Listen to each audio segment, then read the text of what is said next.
Hey, welcome to Silver Heist. Thank you to our returning subscribers and guests. So today I want to read to you an article from the Los Angeles Times. And despite certain people's idea that we're moving to a cashless society, cash is not going away anytime soon. So much for a cashless society. Currency is popular again, especially the $100 bill.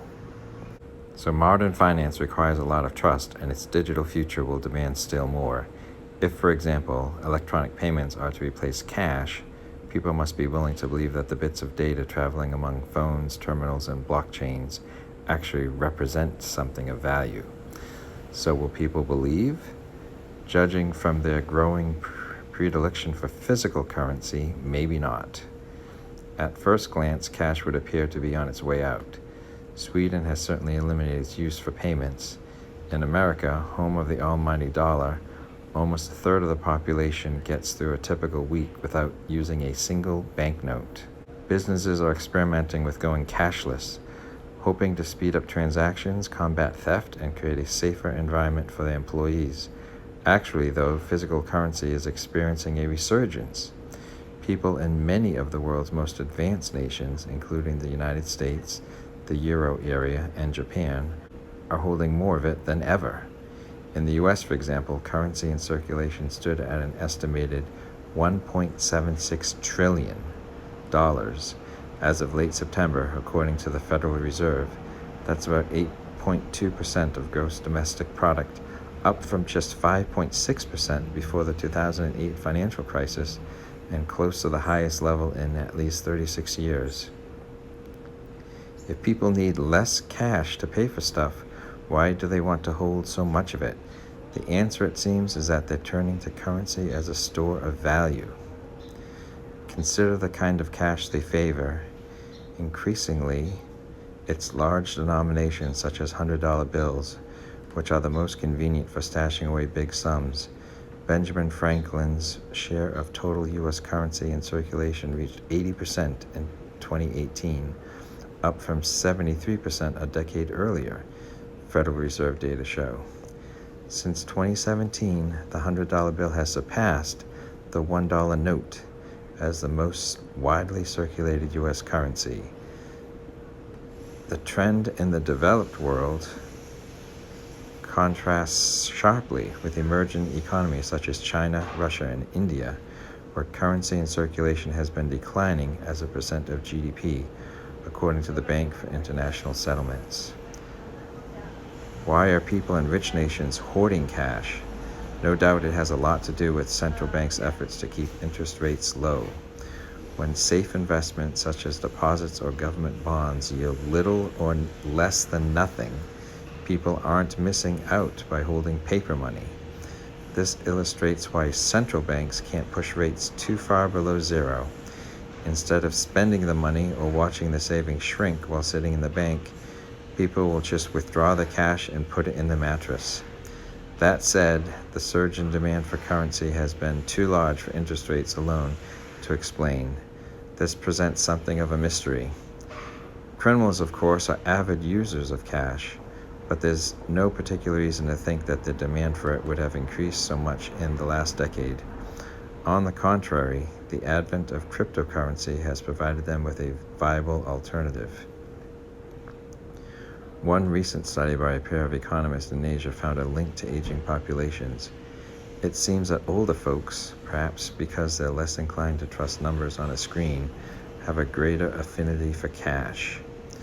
So when they make up a larger share of the population, overall currency holdings also go up. This might also explain the contrast with emerging economies, where population aging is less of an issue, and where interest rates haven't been as low as in the developed world. The most troubling possibility is that people are losing faith in financial institutions more broadly. The surge in cash began immediately after one of the worst financial crises ever, and has been concentrated in the affected countries. Granted, one wouldn't expect the effect to keep growing over time, but perhaps persistent scandals such as those involving fake accounts, manipulative fees, and the theft of personal data have compounded the problem. trust might also have something to do with the opposite trend in emerging economies. To be willing to hoard cash, people must have a certain amount of confidence in the government's ability to manage its legal tender. In developing countries, this confidence is often lacking.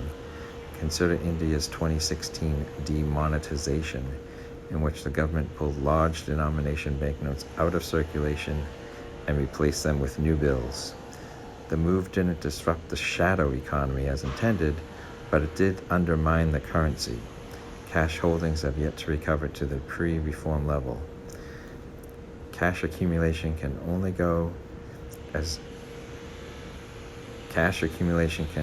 only so far as a sign of trust in government. After all, governments in the developed world would typically like to see more electronic payments. Getting rid of cash can have a lot of benefits. It can help deter crime, reduce tax evasion, and give central banks more power to stimulate the economy. But people have to believe that electronic money will be safe from mismanagement, man-made disasters, hackers, and even confiscation. So far, neither the denizens nor the overseers of the financial system have done a great job of earning that trust. So 3 things where I think cash is not going away and why it's a benefit to keep using it is that 1, it's anonymous. You can spend it without leaving a paper trail. All this dream of using your phone to make payments, all it does is leave a paper trail for people to follow everything you do, where you did it, what you bought.